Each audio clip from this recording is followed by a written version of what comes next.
Le projet de loi portant statut de la réserve militaire au Burkina Faso a été adopté le 26 mai dernier par l'Assemblée législative du peuple.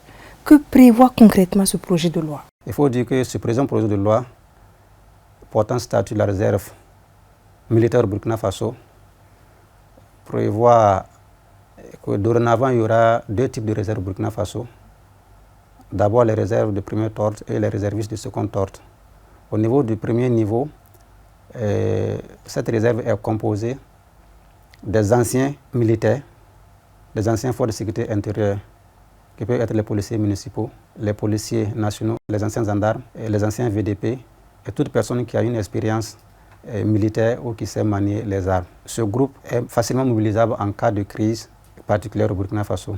Au niveau de la réserve de second ordre, qui est composée des civils qui n'ont aucune expérience en termes d'expérience militaire et qui seront formés par l'armée afin de constituer un potentiel. Alors, honorable, dites-nous, qui peut intégrer la réserve militaire et quelles sont les conditions prévues pour le recrutement des réservistes?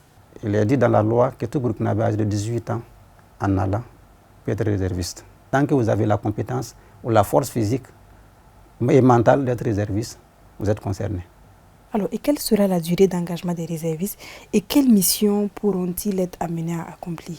La loi n'a pas prévu une durée. C'est une situation qui exige 2 ans ou bien quelques mois.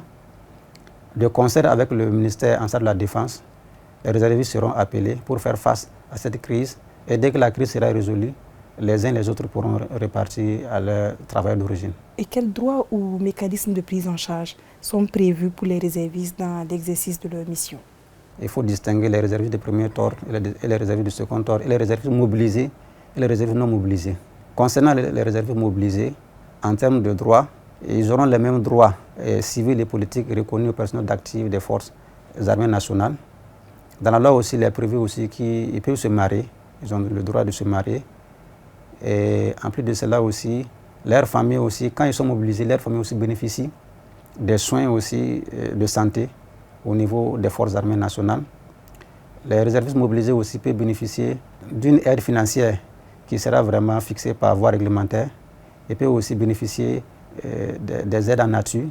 Tout cela sera précisé par le ministère en charge de la Défense. Il faut souligner aussi que lorsque le réserviste mobilisé tombe sur le centre d'honneur, sa dépouille aussi appartient aux forces armées nationales et cette dépouille sera vraiment prise avec respect et avec tous les honneurs qui vont avec. C'est la fin de cette interview express. Merci d'avoir répondu à nos questions. Je vous remercie.